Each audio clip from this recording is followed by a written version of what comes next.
और सबसे पहले राहुल जी मैं आपके पास आना चाहूँगा। बताइए आज ट्रेडिंग के लिहाज से शुरुआती दौर में क्या रणनीति रखनी चाहिए, कहाँ नज़र रख रहे हैं आप? नमस्ते और गुड आफ्टरनून। तो दो स्टॉक्स रेडार पे है, एक है एक्सिस बैंक और दूसरा है अतुल लिमिटेड। बैंक निफ्टी जैसे मेरे कोलीग ने भी कहा कि आउट परफॉर्म कर रहा है और थोड़ा सा कैचअप गेम फोमो जो बोलते हैं रिटेलर्स, बहुत कॉमन वर्ड है, वो बैंक निफ्टी में देखा जा रहा है। एक्सिस बैंक का स्ट्रक्चर अच्छा लग रहा है, लोज से एक अच्छा बाउंस दिया है। करंट मार्केट प्राइस पे लॉन्ग कर सकते हैं। 1185 का टारगेट स्टॉप लॉस रखिएगा और टारगेट रखिएगा 1300 रुपए पे। आई रिपीट, 1300 रुपए पे टारगेट, नॉट एट 1200, 1300 पे टारगेट रखिएगा। सेकंड स्टॉक है अतुल। करंट मार्केट प्राइस पे लॉन्ग कर सकते हैं, इसका भी स्ट्रक्चर बहुत ही बेहतरीन है। एक लो बनाया था कुछ महीने पहले और हायर हाइज हायर लोज तब से बनाया जा रहा है। स्टॉप लॉस रखिएगा 6350 पे और टारगेट रखिएगा 6600 पे। आज टॉप गेनर्स में भी है अतुल लिमिटेड। बिल्कुल, तो दोनों ही स्टॉक्स पर खरीदारी की राय। एक है बैंकिंग सेक्टर से एक्सिस बैंक, जहां पर 1200 रुपए प्रति शेयर का लक्ष्य दिया है, और दूसरा स्टॉक है अतुल लिमिटेड, जहां पर 6600 रुपए प्रति शेयर का लक्ष्य दिया है। वैशाली, आपसे पूछना चाहूंगी आपके स्टॉक स्पेसिफिक आइडियाज क्या रहेंगे? ऑफ कोर्स ओवरऑल तो फर्टिलाइजर और केमिकल सेक्टर में बहुत ही तेजी है। तो नए स्टॉक्स हम देख रहे हैं।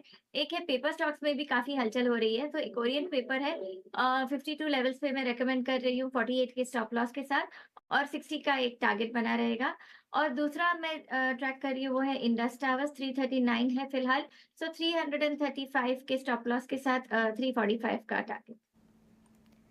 बिल्कुल, तो ओरिएंट पेपर पर खरीदारी की राय, 60 रुपए प्रति शेयर का लक्ष्य। और दूसरा है इंडस टावर्स, कल स्टॉक फोकस में था ब्लॉक डील के चलते, यहाँ पर खरीदारी की राय और 345 रुपीस प्रति शेयर का लक्ष्य दिया है।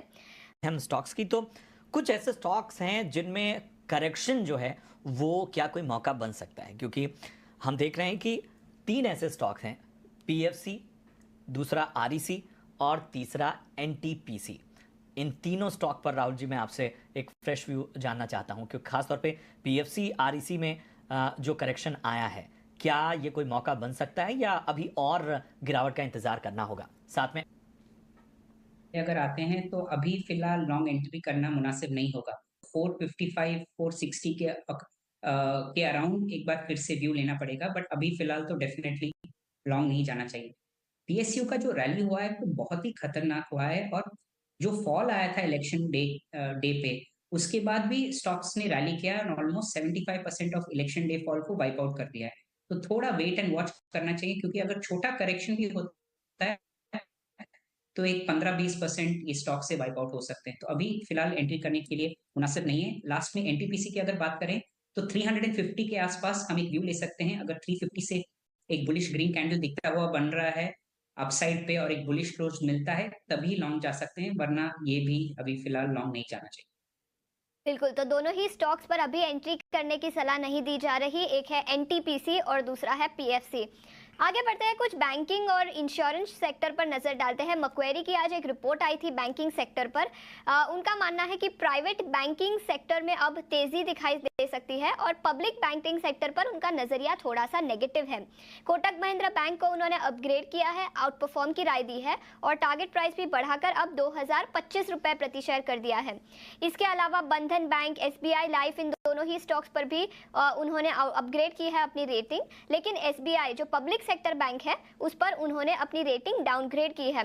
उनका मानना है कि private sector banks healthy return on assets और रिटर्न ऑन इक्विटी रिपोर्ट कर सकते हैं अगले। कहा ही that near term target resistance रहेगा 210 टू 220। सो व्यू फिलहाल ट्रेडिंग के नजरिए से बंधन बैंक में पॉजिटिव है, बट लॉन्ग टर्म का नजरिया रखेंगे तो HDFC bank, Kotak bank, they still have lot of upside, further upside. ठीक है, तो ये नज़रिया इन तमाम स्टॉक्स पर आता हुआ इस वक्त हमने फर्टिलाइज़र और केमिकल स्पेस की बात की। अब इसी से जुड़ा हुआ ज़रा शुगर सेक्टर भी एक बार टटोल लेते हैं। हम देख रहे हैं कि आज जो है वो चाहे सिंभावली शुगर्स हो, श्री रेणुका शुगर्स हो, बजाज हिंदुस्तान, ये तमाम शुगर स्टॉक्स में आज तेज़ी नज़र आ रही है। राहुल जी मैं आपके पास आना चाहूँगा। केमिकल और फर्टिलाइज़र स्पेस से एक तरह से लिंक होता है शुगर सेक्टर। ज़रा बताएं आपको यहाँ पर कुछ पसंद आ रहा है क्या? तो एक काउंटर है धामपुर शुगर करके।